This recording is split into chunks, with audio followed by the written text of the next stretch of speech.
I used to believe that there was only one version of me. Just me, flawed, quiet, often overlooked. Born into a poor family in a village where your worth was measured by what you could offer, I didn't have much to give. No father to guide me, no name that opened doors. My mother did her best, selling vegetables in the market under the harsh sun. Her hands always rough, her back always bent. I wanted to lift her burden, but I was just a 16-year-old boy with dreams too big and means too small. People said I was strange. I didn't talk much. I liked to keep to myself. The other kids at school laughed at my old shoes and the way my voice cracked when I was nervous. Teachers barely noticed me, but it didn't matter. I had my small world, and in it there was one bright spot. His name was June. June was the only person who never treated me like I was invisible. We had been friends since grade school. He was funny, always full of stories, and had a smile that could silence any fear. He stood up for me when others didn't. Sometimes I wondered why someone like him, bright, confident, warm, would choose to be close to someone like me. But I never questioned it too much. His presence gave me peace. Until things started to change. It began with little things, the kind you could easily ignore if you weren't paying attention. My room, for instance. I always kept my notebook under the bed, my private journal where I poured out my thoughts, my secrets, the things I couldn't say aloud. One morning I woke up and it was on my desk, open. I asked my mother if she touched it, but she gave me a confused look. I brushed it off.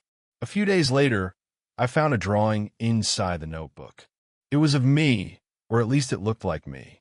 Same face, same haircut, but the eyes were wrong. Cold, empty, lifeless. I don't draw, never have. But there it was, sketched in my own handwriting. On the page underneath was a message that simply read, "Soon." I told June about it, half laughing, pretending I wasn't bothered. He joked that maybe I had a sleepwalking habit. Maybe the other you is more talented, he said, chuckling. I laughed with him, but I couldn't shake the chill that crept to my spine. Then came the mirror incident. One night, I was brushing my teeth, just staring blankly at my reflection. My mind was elsewhere, thinking about school, about mom, about how tired I was. Then, in the corner of my eye, I saw it. My reflection blinked. But I didn't. I froze. I stared, hoping I imagined it. But no, the reflection smiled just slightly. I backed away. The smile vanished. It was me again. Just me.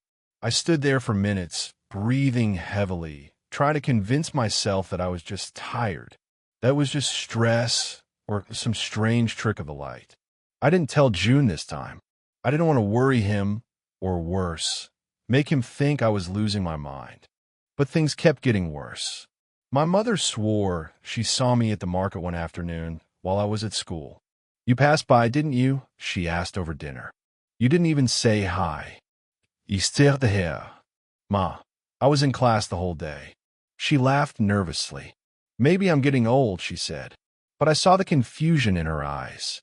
Then June began acting differently around me. Distant. Awkward.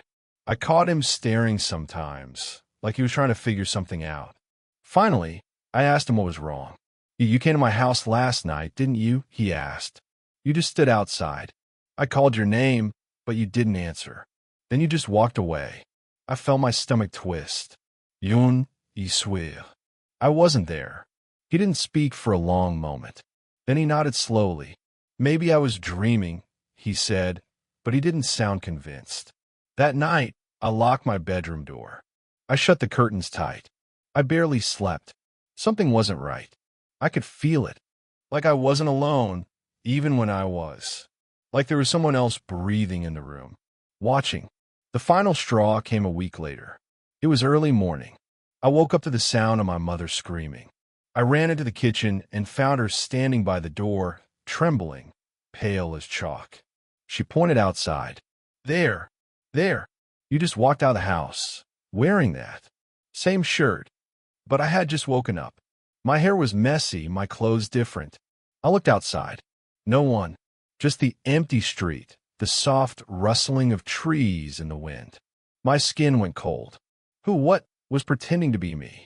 That day, I went to June's house, desperate to talk, desperate to feel safe.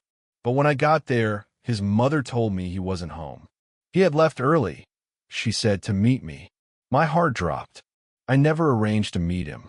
I searched the usual places, our old hideout near the dried river, the schoolyard, even the abandoned shed behind the church.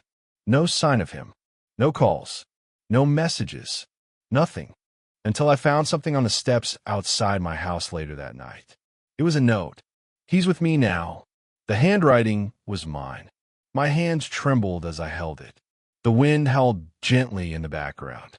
My mother was asleep, the house dark and still. But I knew I wasn't alone. I could feel it again, that awful crawling sensation along my spine. I turned toward the hallway, and there in the shadows at the far end, just for a split second, I saw a silhouette. It was me, smiling, and then it was gone. That night, I didn't sleep. Even with all the windows shut and the doors locked, I could still feel his presence, my other self.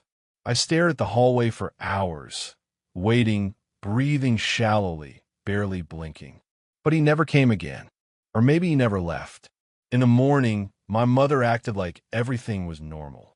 She sang while cooking, just like she used to when I was a child. For a moment, I almost forgot the horror from the night before. But when I sat down for breakfast, I noticed her hands shaking as she passed me my plate. And her eyes, they wouldn't meet mine. I realized then she was scared of me. Or maybe she wasn't sure if I was really me. That broke something inside me. The silence between us grew heavier by the day. My friends stopped talking to me.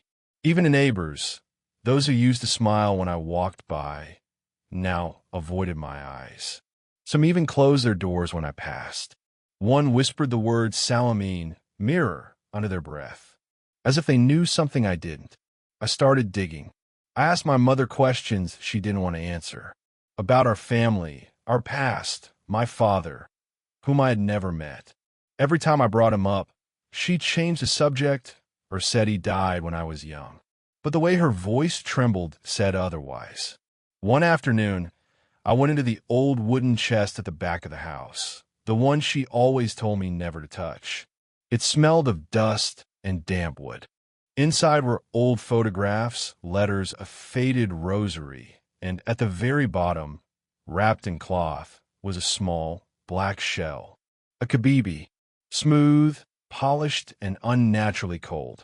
There were strange markings on its surface like old Bebean symbols, but twisted, like something ancient and forgotten. The moment I touched it, something inside me stirred. I saw flashes, images in my mind that didn't belong to me. A dark forest, a cave hidden behind waterfalls, red eyes watching from the shadows, and two figures.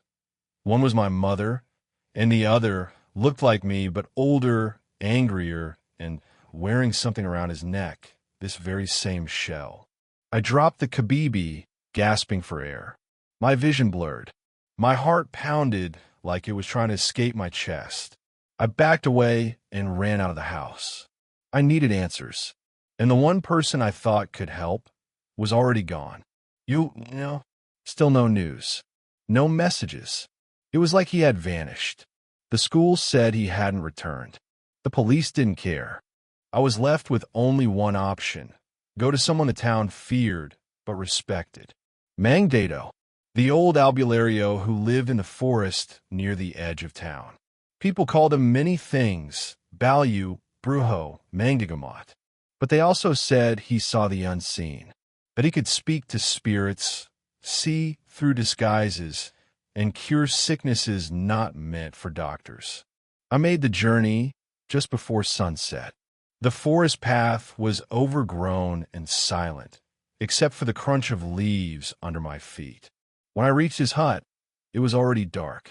His home was small, made of bamboo and nipa, with strange herbs hanging from the roof. Smoke drifted out of the small window, carrying the scent of burnt wood and something sour. He opened the door before I could knock. "I've been expecting you," he said, his voice dry like wind through old trees. Inside, the hut was filled with jars, feathers, bones, and bottles of strange liquids. An oil lamp flickered in the corner, casting long shadows. Mang Dato sat me down and poured me something warm and bitter. I told him everything about the drawings, the reflection, my missing friend, the note, the shadow, and the shell. He listened silently, eyes closed, as if feeling the weight of every word. Finally, he opened his eyes. "It has begun," he whispered. "Your blood carries an old curse, one your mother tried to bury." I froze. "Curse?" Mang Dato stood and reached for a thick book made of dried leaves and bark. He flipped through it, then stopped at a drawing that looked hauntingly familiar. A boy with two faces. One smiling, the other twisted and dark. "There are creatures who live in shadows," he said. "Shapeshifters, dark spirits, a swang who feed not only on flesh, but on identity. Some do not just copy humans. They replace them." He pointed to the shell I had found. "That's a mutia, an ancient vessel. It holds power. It can protect or control, depending on who wields it. Long ago, your grandfather made a pact to keep his family safe. But every promise has a price." I sat in stunned silence. "You were born under the blood moon," he continued. "That's why the spirit was drawn to you. It has waited, watched, copied, and now it wants to take your place. Fully. But why?" I asked, my voice barely audible. "Because your soul is pure," Mang Dato replied. "And it's easier to destroy something from the inside." He gave me a cloth pouch and placed herbs, ash, and a charm inside. "This will not defeat it," he warned, "but it can slow it down. If you still have the Kabibi, keep it close. You must not lose it." "In June?" I asked. Mang Dato's face darkened. "He is alive, but trapped in the hinter world, the space between spirit and shadow. If the other you completes the ritual, June may never return." The wind outside howled suddenly. The oil lamp flickered violently. Mang Dato's head snapped toward the window. "It's close," he said. "It knows you know." That night, I didn't go home. I stayed in the forest near Mang Dato's hut, heart racing with every rustle in the trees. My mind swirled with questions. Who was my father really? What did my mother hide? And what was I becoming? The next morning, I returned home. My mother was waiting. She didn't ask where I had been. She just hugged me tight, but I felt her trembling. And I knew. She knew the truth, too. I showed her the Kabibi. She closed her eyes and whispered, "I prayed this day would never come." Then she opened a locked drawer and took out an old pendant. Inside was a picture, not of me, but of a man with my eyes, standing beside someone that looked just like me, but not me. She placed it in my hands. "This was your father's brother," she said. "Your Taiyuan. He was taken by the same thing. We hid the truth to protect you." I didn't speak. I couldn't. The walls of my life were crumbling, and in the cracks, shadows were waiting. That night, I began to train with Mang Dato. He taught me chants, symbols, and the old ways. He said the final battle would not be with fists or weapons, but with willpower. Spirit versus shadow. He warned me not to trust my own eyes, not even my own voice. The enemy could look like anyone, even me. I practiced in silence, holding the mutia, breathing deeply, learning to feel the presence of the other. But each time I closed my eyes, I saw him, standing just behind me, watching, waiting. The real horror wasn't that something was trying to replace me. It was how easily the world was ready to let it happen. The days that followed were a blur, filled with the weight of secrets and responsibility. My life had turned into a battle not just for survival, but for something deeper, for my identity, for my place in this world. I couldn't stop thinking about what Mang Dato had told me, how my family was bound by an old pact, how I was the key to something I didn't fully understand. The truth was too heavy to carry alone, but I had no choice. I spent hours training with the Mukya, learning to channel its energy. Mang Dato had warned me that it wasn't a magic to be used carelessly. The Mukya wasn't just a tool. It was a connection to something much older, much darker. Its power could protect, but it could also consume. I couldn't afford to let it consume me, not when the other me was getting closer every day. But it was hard to stay focused. The weight of my family's secrets, the betrayal, the lies, haunted me. My mother's face when she handed me the pendant, the look in her eyes when she whispered that she had hoped this day would never come, it all echoed in my mind. How could I fight something so ancient, so powerful, when I couldn't even trust the people closest to me?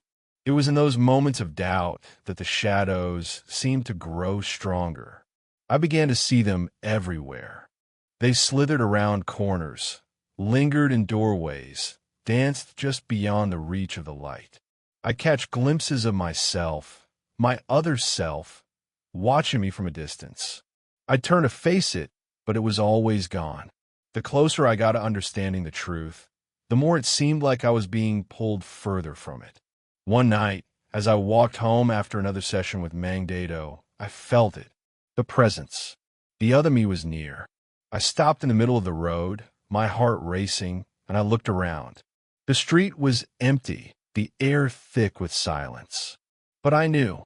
I could feel it.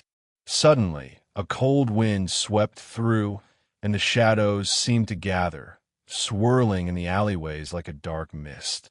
I could hear whispers, faint and distant, but they seemed to come from every direction. It was as if the darkness itself was trying to drown me in its voices. I took a step forward, determined to face whatever was out there, but then I heard a sound, a soft, almost playful giggle. It was June's voice. I froze. June? I called, my voice shaky. June, where are you? There was no answer, but the giggle grew louder, almost mocking. The shadows shifted, and suddenly, a figure emerged from the darkness. It was June, or at least, it looked like him. His face was pale, his eyes hollow, and his smile stretched unnaturally wide. You're not June, I whispered, stepping back. Who are you? The figure tilted its head, its smile never fading. Oh, I'm June, it said, but the voice wasn't quite right. It was wrong. Too cold, too empty. I turned and ran, my breath coming in ragged gasps. I couldn't breathe. My heart pounded like it was going to burst from my chest. I had to get away. I had to find safety. But no matter how fast I ran, the figure followed, its footsteps echoing behind me, growing louder, faster. I glanced over my shoulder and saw the other me, standing just beyond the reach of the light, watching me with that same cold smile. I stumbled and fell to the ground. The Mukya, still tied around my neck, pressed against my skin, cold as ice. I reached for it, clutching it tightly, feeling its power pulse beneath my fingers. And then the figure stopped. It didn't move. It just stood there, as if waiting for something. The air around me grew thick with tension. I knew the enemy was close. The other me wasn't just trying to replace me. It wanted to destroy me. I could feel its hunger, its need to erase me completely. And I realized then that the battle wasn't just for survival. It was for my very soul. I couldn't run anymore. I had to fight. The next day, I went back to Mang Dato, my mind reeling with the encounter. I told him what had happened. The shadow, the figure that looked like June, the way it had followed me like it was stalking me, waiting for the right moment to strike. He listened in silence, his face grim. "The Aswang," he said finally. "It's getting stronger. It knows you're close to the truth." I felt a chill run down my spine. "What truth?" I asked, my voice barely above a whisper. "You're not just fighting for your life," Mang Dato said, his eyes narrowing. "You're fighting for the balance of this world. Your family's curse has been passed down for generations. It's not just a threat to you, but to everyone. The Aswang feeds on the weak, on those who have no voice, no power. But it will not stop with you. It wants everything. I clench my fists, my anger rising. I didn't care about the curse. I didn't care about the world balance. All I cared about was stopping the other me from taking what was mine. But what do? I asked. How can I fight something like this? Something that looks like me, thinks like me, is me? Mang Dado paused before answering. You must confront it. You must face the darkness within you and accept it. Only then can you control it. But be warned, this is not just about power. It's about sacrifice. The Aswang feeds on what you hold dear, your past, your memories, your relationships. If you're not careful, it will destroy everything you love. I felt a knot tighten in my chest. June, my mother, my whole life. If I didn't stop the other me, I could lose them all. I could lose myself. That night, I went back to the place where I had first seen the other me. The shadows were thicker now, pressing in around me like they were alive. The mutia felt heavier around my neck, its cold touch a constant reminder of the responsibility I carried. I could hear footsteps in the distance, slow, deliberate. I knew what I had to do. I stepped forward, holding the mutia tightly in my hand, and called out to the darkness. I'm not afraid of you anymore, I said, my voice shaking but strong. I will not let you take my life. The shadows shifted, and the other me appeared once again, its cold eyes staring at me from the darkness. You're not strong enough, it whispered. You will never be enough. I felt the weight of its words, but I didn't falter. I clenched my fists and took another step forward, the mutia glowing faintly in my hand. I don't need to be enough, I said, my voice steady. I just need to be me. The air crackled with tension. The shadows swirled around us, and for a moment, everything was still. And then the other me lunged. I raised the mutia in front of me, chanting the words Mang Dado had taught me. The mutia pulsed with energy, a bright light filling the space around me, pushing back the shadows. But the other me wasn't done. It fought back, clawing at the light, its voice a screeching howl of frustration. I could feel my strength waning. The darkness was suffocating, pressing against me like a weight I couldn't lift. I thought of June, of my mother, of everything I stood to lose. And then I made a choice. I closed my eyes and let the light consume me. The air grew colder each day, as if nature itself was warning me of what was coming. The winds no longer whispered. They groaned like ancient spirits crying out from deep within the earth. Even the trees seemed to lean inward, like they were bracing themselves for something terrible. Every time I held the mutia, I felt a pulse that was no longer soft. It throbbed like a heartbeat matching the footsteps of something approaching. Mang Dado had grown more silent. He often stared out into the woods for hours, mumbling old prayers and chewing on his wooden pipe. He didn't have to say it out loud. We both knew that the enemy was preparing for something. The night I saw my dark reflection in the woods was not a warning. It was a promise, a declaration. My other self was not just watching anymore. It was moving, gathering strength, and waiting for the right moment to strike.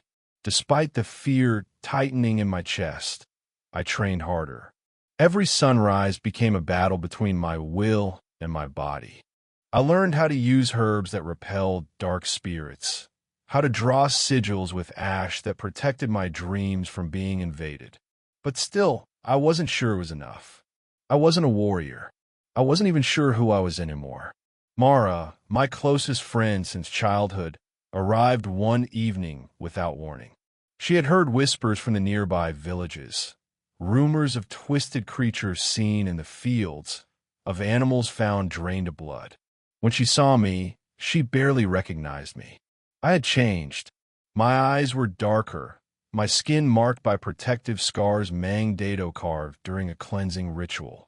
But instead of fear, Mara brought with her the one thing I had started to lose: trust.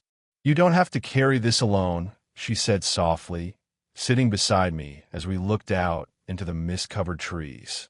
You're still you, kahit anong mangyari. Kahit may anyo na sumusunod sa ipsilon. Her words gave me a moment of peace. But deep inside, the storm was growing. I hadn't told her everything. I hadn't told her that the enemy might not be a creature, but something deeper. A curse. A reflection of everything rotten and broken in my bloodline. One night, the signs became undeniable. The moon turned red, and the dogs in the nearby barangay barked without stopping. The air smelled of sulfur and decaying wood. Birds fell from the sky, silent, lifeless. Mang Dado came to me with trembling hands, holding an old journal wrapped in cloth. This belonged to your grandfather, he said, voice cracking. Inside are the names of those who made the pact, and those who try to break it. I opened the book with shaking fingers. The pages were yellowed, the ink faded, but the words were still legible. Names I knew, names I didn't. And then I saw my mother's name. It was written beside a symbol, the same one burned into the back of my mutia. My heart dropped. She had known. She had been part of it. She had tried to stop it, but something must have gone wrong. Maybe that's why she kept the truth from me. Maybe she had failed to end it. And now it was my turn. I wanted to scream, to break something, to cry until the world stopped spinning. But instead, I clenched my jaw and closed the journal. If I had to carry this burden, I would, even if it destroyed me. That same night, Mara found something strange near the riverbank. A circle of burned grass and black feathers, with one word scratched into the soil. Soon, we knew what it meant. The enemy wasn't waiting anymore. It was making its move. I started seeing things in my dreams. Not just nightmares, visions. A town covered in fog, people crying blood, the sky splitting open like torn flesh. And always at the center was him, my other self, smiling, watching, whispering words I couldn't understand. Mara and I prepared.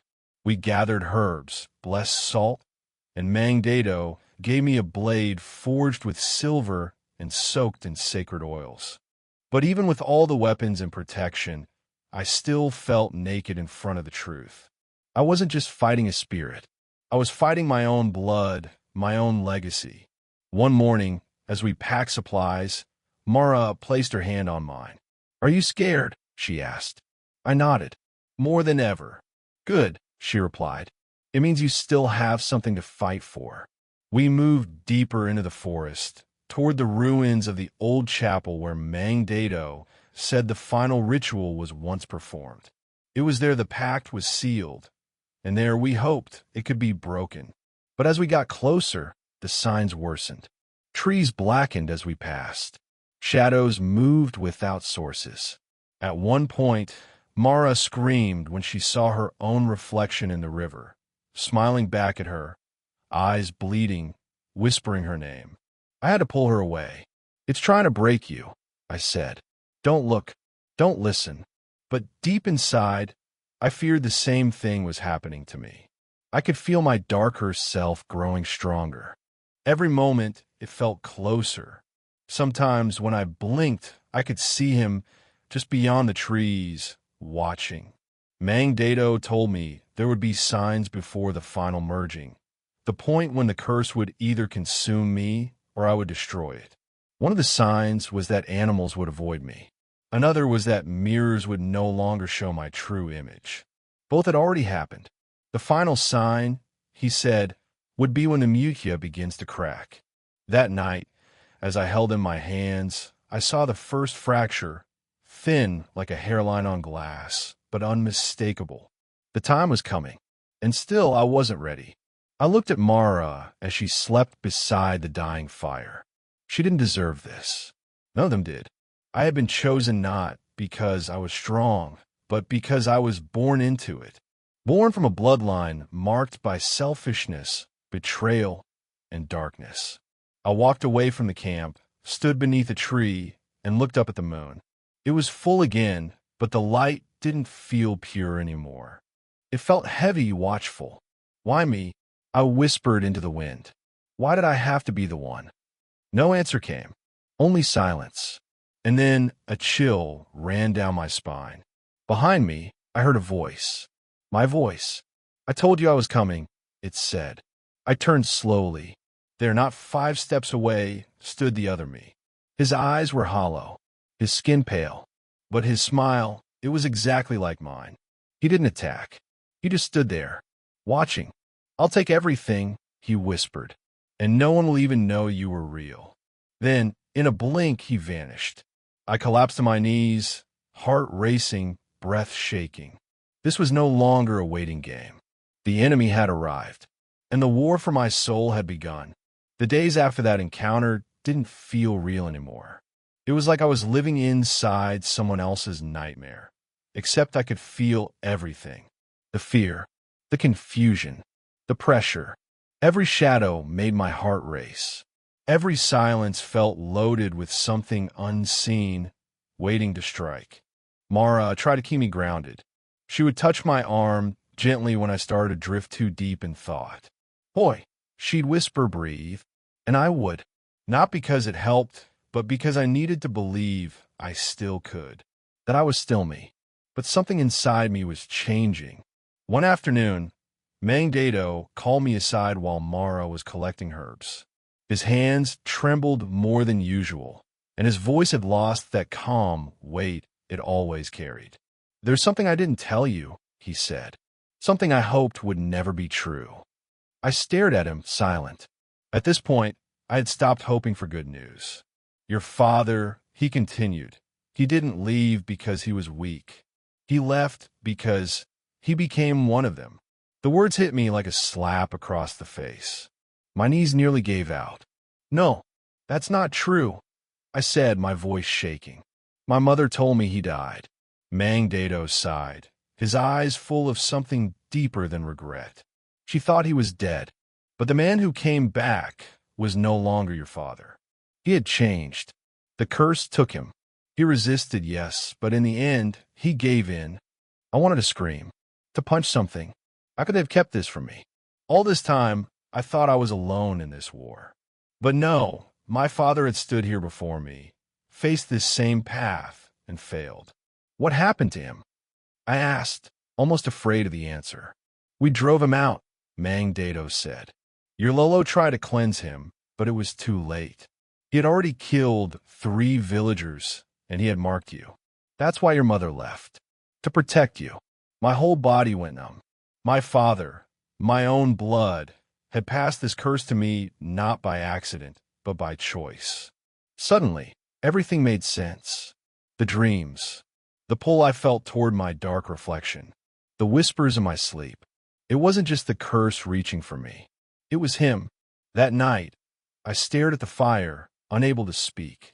Mara noticed something was wrong, but I couldn't say it out loud. How could I tell her that my father was the very thing I had sworn to fight? But just before I could open my mouth, we heard it. A scream. Not just any scream. A familiar one. Mara bolted upright. That's from the village. We ran. I didn't think, I just moved. My feet pounded the forest floor, the muhia burning hot against my chest. The scream echoed again, desperate, choked with terror. When we arrived, we saw chaos. The small village near the river was in flames. Huts were crushed, trees splintered. Blood streaked the ground. People were running, screaming, trying to hide from something unseen. Then we saw him, tall, hunched, with pale gray skin that shimmered in the moonlight. His face was hidden beneath a twisted hood of flesh, but the way he moved, slow, deliberate, showed confidence.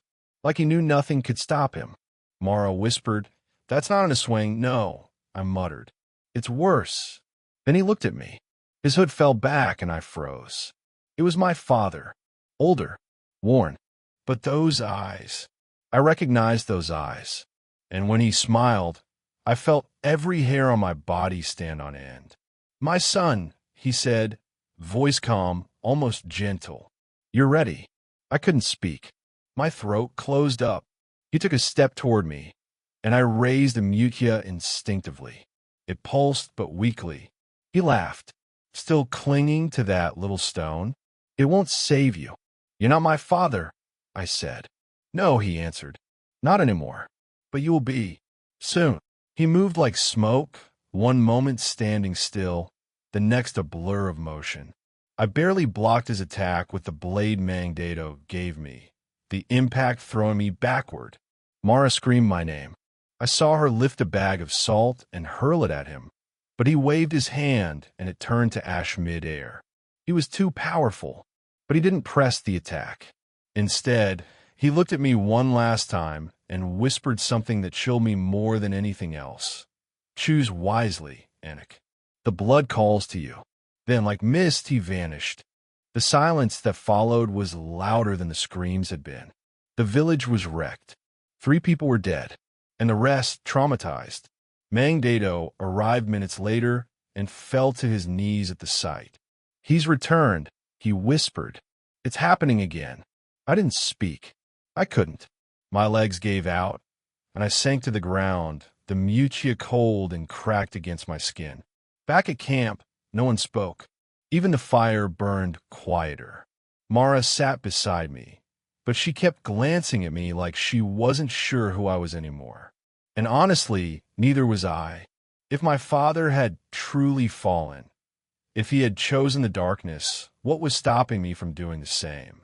The curse wasn't just in my blood, it was my blood. It lived in my veins, in my breath, in my shadow. Later that night, I woke up gasping, drenched in sweat. I had dreamed of myself standing over Mara, my hands soaked in blood. The Mutia lay shattered at my feet, and my other self, the one from the woods, was laughing behind me. I walked out into the forest alone, heart pounding. I needed air. I needed space. But then I saw something strange. In the middle of a clearing was a small shrine, one I hadn't seen before, lit with candles, covered in feathers, bones, and strange symbols drawn in blood. I stepped closer, and suddenly I felt something watching me. Not evil, but ancient, old and waiting. Then I heard a voice. Not my father's, not Mangdato's, a woman's. You were not born cursed, she said. You were born chosen. I turned around and saw her. An old woman, glowing faintly, her skin like light made solid. Her eyes were gold. Who are you? I asked. She smiled sadly. I'm the one your Lola once prayed to. I have waited for your bloodline to remember, to resist. And now, the time has come. I wanted to speak, but my voice failed me. She reached out and placed something in my hand. A black feather, glowing faintly with golden veins. Use this when the choice comes, she whispered. You will know when. Then she vanished. Just like that. I stood alone again, with the feather in my hand and the world around me colder than before. Something had changed. The stakes were higher now. This wasn't just a fight for survival. It was a test of who I truly was. And the moment of choice was coming fast. The air was thick that night, too still, too quiet. Even the crickets had gone silent, as if the earth itself held its breath. I stood at the edge of the ancient clearing where my journey had begun, the black feather glowing faintly in my hand. Everything had led to this moment. The visions, the whispers, the reflection in the woods. And now I could feel it. He was close. The Mutia in my chest pulsed like a warning drum, heat rising through my skin. I could barely breathe. My hand trembled around the blade Mangdato had given me, its silver edge stained from previous battles. But this fight, this one would decide everything. Mara stood behind me, her eyes wide with fear and something else, faith. She had followed me through fire and shadows. I wanted to keep her safe, but I knew I couldn't promise anything now. Then he arrived, not with an army, not with flames or roars. He walked out of the shadows like he belonged there, my other self. Taller now, stronger, wearing a face that was mine, but no longer human. His eyes were deep voids. His skin shimmered with dark energy. And yet, He smiled, as if he was greeting an old friend. "So," he said, voice smooth and calm, "you finally came." I clenched my jaw. "This ends tonight." He tilted his head, amused. "You still don't understand, do you? I'm not your enemy. I'm what you could be, what you're meant to be." I stepped forward, the blade at my side. "You're nothing but a shadow, a curse. I won't let you take my life." "But I'm not taking it," he whispered. "You've always been walking toward me. Every step, every fear, every drop of doubt. You made me." I hesitated. His words, like poison laced with truth. He extended a hand, and suddenly the world around us shifted. The clearing melted into another place, a dreamlike realm where time bent like smoke. We stood in the middle of my memories, my mother crying by a window, my Lolo whispering prayers, my younger self staring into a cracked mirror. "You carry their pain," he said, walking slowly around me.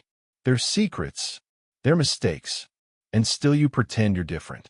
"I'm not pretending," I said, fists clenched. "I chose to fight." He stopped, just inches from me. "Then prove it." Suddenly, the ground shook. From the darkness came a surge of twisted shadows, creatures that looked like they were stitched together from nightmares. Pale arms, hollow faces, teeth too sharp for any animal. They circled us, growling low. Mara screamed my name, and I turned, but it was too late. One of the creatures lunged at her. "No!" I ran toward her, swinging the blade with all my strength. It cut through the creature, burning it with silver light, and it screamed into nothing. Mara stumbled back, safe for now, but shaken. "They're not real," she gasped. "They're made from fear." I looked at her, and in that moment I understood. The enemy wasn't just my dark self. It was everything I had buried, everything I refused to face. Regret, grief, guilt, the twisted things that fed the curse were born from me. My other self laughed. "You see? That's why we must become one. Together, we control it. Together, we're strong." But I shook my head. "I don't want control," I said. "I want freedom." Then I remembered the feather, the one the spirit woman had given me. I pulled it out and held it up. It glowed brightly now, pulsing in sync with my heartbeat. My other self hissed, his smile faltering. "You don't know what that will do." "No," I said, "but I trust the one who gave it to me." I raised the feather high, and the light exploded from it, washing over everything. The shadows screamed, recoiling like smoke under the sun. My other self stepped back, shielding his face. Then I saw it, behind him, for just a second, my father. Not the monster, but the man. He looked at me with tears in his eyes, shaking his head slowly. "Don't become me," he whispered. "End it." And just like that, he was gone. The feather's light grew even brighter, wrapping around me like armor. My mutia fused with it, becoming a glowing sphere that floated between my hands. My other self screamed, voice twisted now, desperate. "You need me. Without me, you'll be nothing." I looked him in the eyes.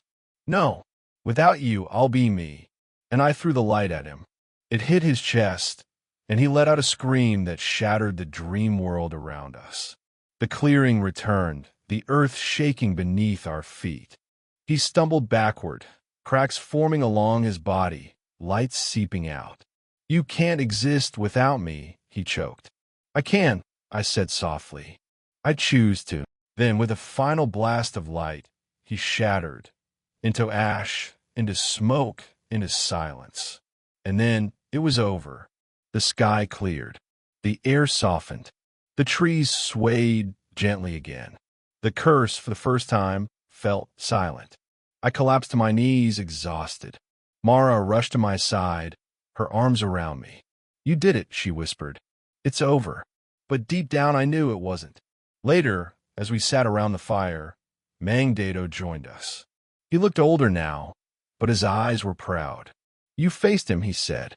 "You broke the cycle." I nodded, but before I could answer, the mutia, now fused with the feather, started to glow again. Faintly, softly, and then it cracked. A tiny line, barely visible. I froze. Mara noticed it too. Is it starting again? Mang Dado took the glowing object and examined it closely. He didn't speak for a long time. Finally, he said, "You ended his curse. But this bloodline carries more than one shadow." I looked at the fire, at the forest beyond, at the quiet sky, and for the first time I realized this was not the end. It was the beginning. The days after the battle fell hollow, like I was walking through the world with a wound no one could see. The village slowly began to breathe again. People rebuilt their homes, buried the dead, and lit candles each night, not just to honor those lost, but to keep the darkness away. The elders whispered about what had happened, but no one asked questions. They knew enough. And I tried to return to the person I was before, but that person didn't exist anymore. I would wake up at dawn with the weight of the Mutia, now cracked and fused with the feather, against my chest. It didn't glow as it once had. It was quiet, like it was resting too, like it had seen enough pain and light for one lifetime. Mara stayed with me. She smiled like she always had, but her eyes had changed too. There was more knowing in them now, more strength. "Do you feel different?" she asked one morning as we sat near the riverbank. I thought about it. The fear was still there, curled inside me like smoke. But the pull, the whispering voice that used to echo in my head, was gone. "Yes," I said, "but not free. Not yet." She nodded slowly. "Maybe some wounds don't heal. Maybe we just learn how to carry them." Her words stayed with me. Mang Dado was the one who helped me understand what came next. After the battle, he had gone quiet, disappearing for days at a time into the woods. When he finally returned, he brought with him old scrolls, cracked bowls, and a box that smelled of salt and earth. He said, "The curse that followed your father wasn't the only one. This land, this bloodline, it has many ties. What you fought was just one part." I remember feeling so tired hearing that. I had thought it was over. I wanted it to be over. But he looked at me with eyes full of patience. "You broke the reflection, but the roots go deeper." That night, I sat with the Mutia and the feather and asked myself something I hadn't dared to before. What if this isn't about destroying the darkness? What if it's about holding the light, no matter what tries to take it? I went back to the clearing the next day, alone. The grass had regrown, and wildflowers now covered the spot where he had fallen. I stood in silence, letting the wind pass through me. I thought of my father. I thought of the look in his eyes before he vanished. I didn't hate him anymore. He had been weak, yes. He had chosen wrong. But maybe he hadn't been given the same chance I had. And I had to believe he'd tried. That, in the end, some part of him still wanted me to win. I lit a small candle beside the flowers and whispered, "Rest now." For the first time in a long while, I didn't feel alone. In the weeks that followed, I helped Mang Dado train a new group of young villagers. We didn't call them warriors, we called them watchers. They didn't fight with blades, but learned the signs, the herbs, the symbols, how to listen when the wind changed. Mara joined us. Her gift was reading emotions, knowing when something was off. She had always sensed things no one else could. Now, she used it to protect others. The village changed too. People stopped hiding. They told stories around fires again. Laughed, lived, but not all was healed. One evening, an old woman arrived from the mountains. She carried a shell pendant and walked with a staff carved with ancient symbols. She said she had felt the tremor when the reflection was broken. She looked at me and said, "There are others like you. Not cursed, not chosen, just awake." I asked her what that meant, and she smiled gently. "It means you can never go back to sleep." Before she left, she placed the shell pendant in my hand. "This is for when the next door opens," she said. "It always does." Then she was gone, and I was left wondering, would I ever truly be free? But maybe that wasn't the point. Maybe the point was choosing to stand guard. to protect, to remember. One night, Mara and I walked under the stars. The sky was clear, and the trees rustled like they were whispering thanks. She asked me, if you could go back, would you change anything? I looked at her, then at the broken mucia and feather now resting together in a small pouch around my neck. No, I said, because if I changed anything, I wouldn't be here. With you. With them. Alive. She smiled, took my hand, and whispered, then we keep going. And we did. Not as saviors. Not as heroes. Just as two people who had seen the dark and chose the light. In the quiet moments that followed, as the wind carried the scent of night flowers and the river hummed its soft song, I thought about the reflection that once haunted me. The eyes that looked just like mine. The voice that called me home. I no longer feared it, because I knew who I was now. Not a shadow, not a monster, not even a hero. Just me. And that was enough.